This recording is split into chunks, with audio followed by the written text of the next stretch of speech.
किसी ने सोचा नहीं था कि इस दिशा में भी इस देश के भीतर चर्चा हो पड़ेगी और सरकार से लेकर सड़क तक में ये बात लोगों के जहन में कहीं ना कहीं तीर की तरह चुभेगी कि जो हो रहा है वो सही है, कुछ कहते हैं सही है, जो हो रहा है वो गलत है, कुछ कहते हैं वो गलत है।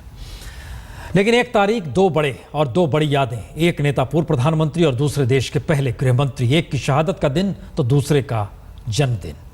सवाल ये खड़ा हो गया कि इस मौके पर किसे कितना याद करना चाहिए। वजह प्रधानमंत्री नरेंद्र मोदी के वो कदम जिन्होंने 30 बरस बाद आज के दिन को इंदिरा की शहादत या बलिदान दिवस से बदलकर एकता दौड़ में बदल डाला और सरदार पटेल की विरासत को बड़ा कर दिया। कांग्रेस नाराज है, कह रही है मोदी सरकार पटेल को छीन रहे हैं और कांग्रेस नेता से कांग्रेस नेता को लड़ा रहे हैं। तो दरअसल यही है आज हमारी बहस का बड़ा मुद्दा कि आखिर सम्मान पर सियासत क्यों।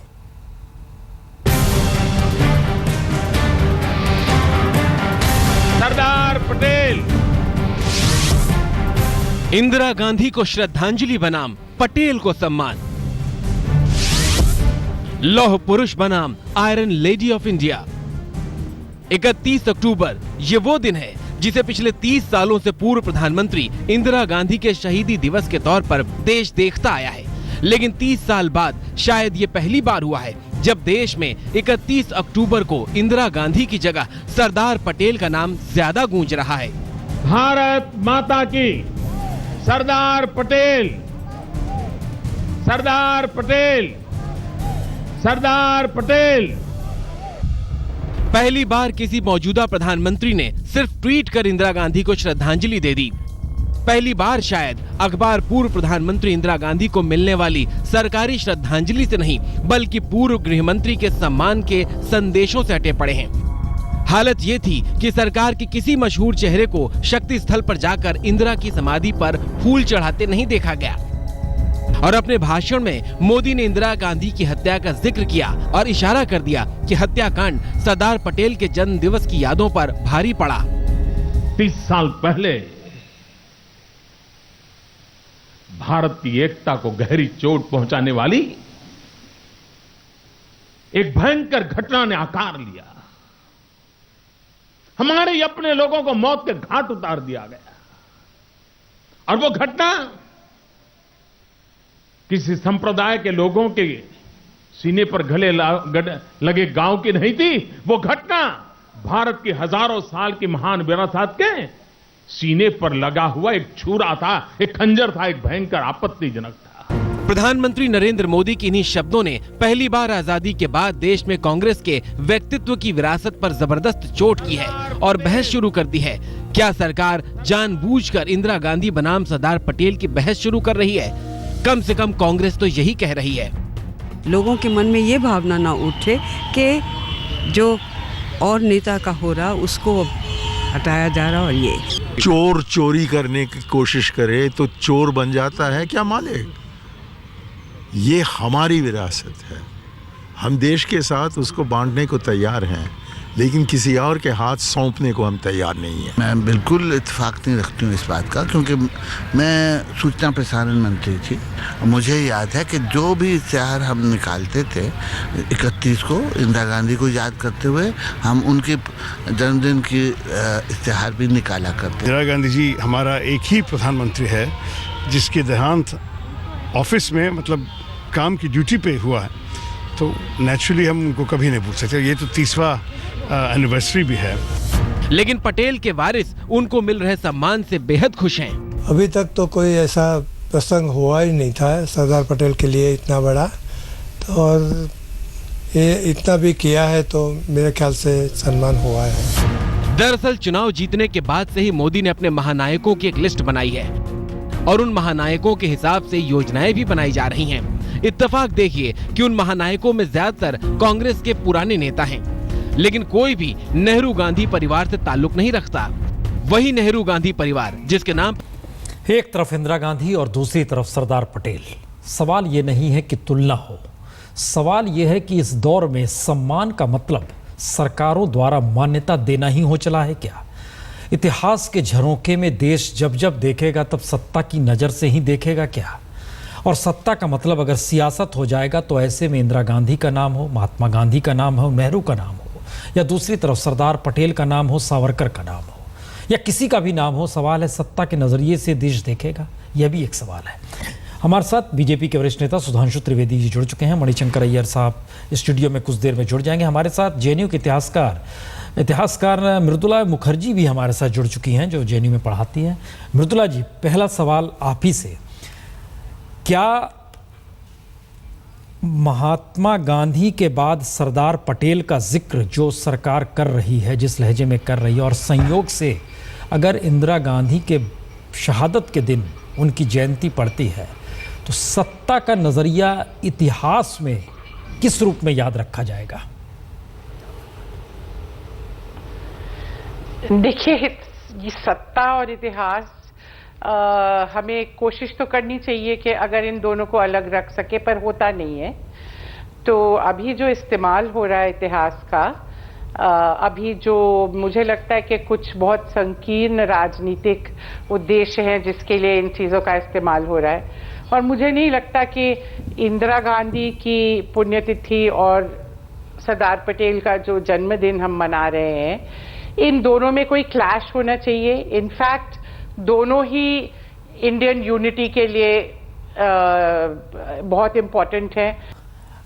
मौजूदा वक्त को इतिहास किस तरह देखेगा जब बहस सरदार पटेल और इंदिरा गांधी को लेकर प्रधानमंत्री मोदी के रिज्म में या बीजेपी के रिज्म में, तो इतिहास कैसे देखेगा उसको? इस कंट्रोवर्सी को इतिहास तो यही कहेगा कि ये एक राजनीतिक गतिविधियां हो रही थी, ये इतिहास नहीं लिखा जा रहा, ये एक पॉलिटिकल गेम हो रहा है। सुधांशु जी, इतिहासकारों के नजरिए में अगर ये एक राजनीतिक तौर पर सिर्फ चीजें परख के छूट जाती हैं, तो क्या ये सिर्फ एक सियासी खेल है? देखिए, इसका मैं जवाब आपको एक राजनीतिक दृष्टि से दूंगा और एक सैद्धांतिक दृष्टि से। राजनीतिक दृष्टि से देखिए तो देश में पहली बार कोई राजनीतिक दल अपने विरोधी राजनीतिक दल पे इसलिए आरोप लगा रहा है कि उनके एक पुराने मूर्धन्य नेता का सम्मान किया जा रहा है। आरोप पहले इस बात पे लगते थे कि आप उनको भुला रहे हैं, उनकी विरासत के साथ अन्याय कर रहे हैं, यहां आप न्याय कर रहे हैं, इस बात का हम पे इल्जाम है। दूसरी बात, किसी भी नेता की या महापुरुष की, यहां तक कि हमारी सांस्कृतिक परंपरा में भगवानों की विरासत भी व्यक्ति के आचरण से देखी जाती है, केवल वंश परंपरा से नहीं। यह बताइए, सरदार पटेल जी ने जिन मूल्यों को स्थापित किया था, स्टैच्यू ऑफ यूनिटी का विषय तो हमारी पार्टी ने 2 साल पहले लिया था मोदी जी ने। उससे पहले कांग्रेस के कितने अधिवेशनों में सरदार पटेल की आपने बैकग्राउंड में फोटो देखी है, जो आज कांग्रेस को यह आपत्ति हो रही है। सरदार पटेल को छोड़ दीजिए, महात्मा गांधी का स्वदेशी, महात्मा गांधी का ग्राम स्वराज्य, महात्मा गांधी की खादी, यहां तक कि महात्मा गांधी की गांधी कैप भी युवक कांग्रेस के सर से राहुल गांधी ने 2008 या 9 में हटवा दी थी।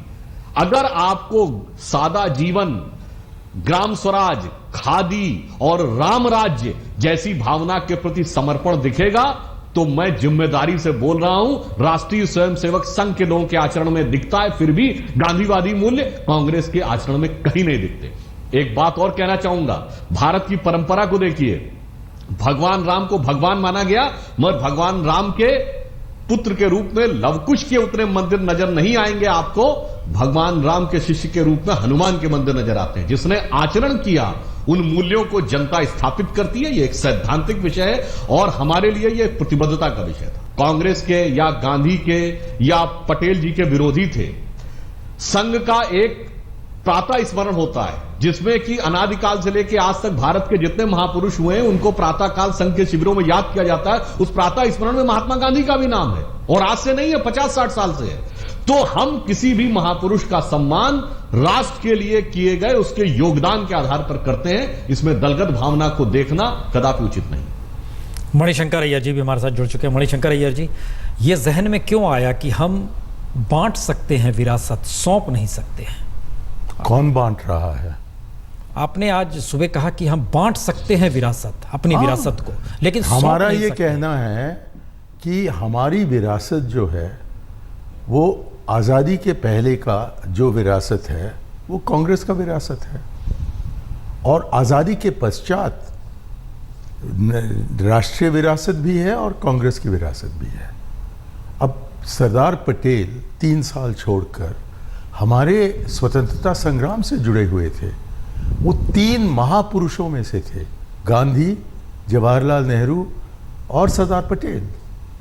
और सरदार पटेल 1946 में जबकि वाइसरॉय की एग्जीक्यूटिव कमेटी बनी तो उसमें जो उप प्रधान थे, मतलब जो प्रधानमंत्री थे, वो थे जवाहरलाल नेहरू और होम मेंबर थे सरदार पटेल। और वही बना आज़ादी के पश्चात कि जवाहरलाल नेहरू प्रधानमंत्री बने और उनके होम मिनिस्टर बने और डिप्टी प्राइम मिनिस्टर बने सरदार पटेल।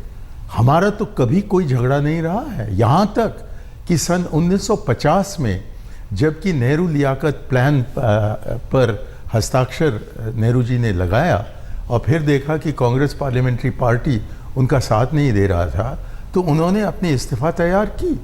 और जबकि पटेल साहब को पता लगा कि ये इस्तीफ़ा देने वाले हैं, तो पटेल जी वहाँ पहुँचे और कहे कि देखो जवाहरलाल, तुम्हारा कर्तव्य है भारत का प्रधानमंत्री रहना। ये वो जो कि प्रधानमंत्री बनते यदि वो राजीनामा दिया जाता। तो इस सरदार पटेल और जवाहरलाल नेहरू के बीच में एक किस्म का विभाजन तैयार करना, ये किसका काम है? हमारा तो नहीं है। अब ये कर रहे हैं ऐसे, और ये दिखाना चाहते हैं। अभी मोदी ने कहा कि आधा गांधी और आधा पटेल, तो जवाहरलाल का कोई जगह नहीं है। नहीं, हम एक चीज़ समझिए, चाचा नेहरू का जन्मदिन हम मनाएंगे, यह भी मोदी ने कहा।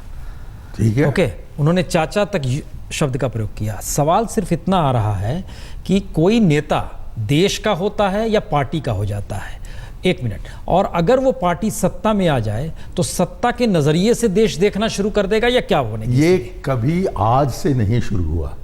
ये जो चुनाव का दौरान है, उसके दौरान कई चीज इन्होंने कहा जो जवाहरलाल नेहरू का खंडन करता है, इंदिरा गांधी का खंडन करता है, राजीव गांधी का खंडन करता है, और सरदार पटेल को अपना बनाने की कोशिश में लगे हुए हैं। किसने पटेल चौक बनाया? हमने। किसने सरदार पटेल भवन बनाया? हमने।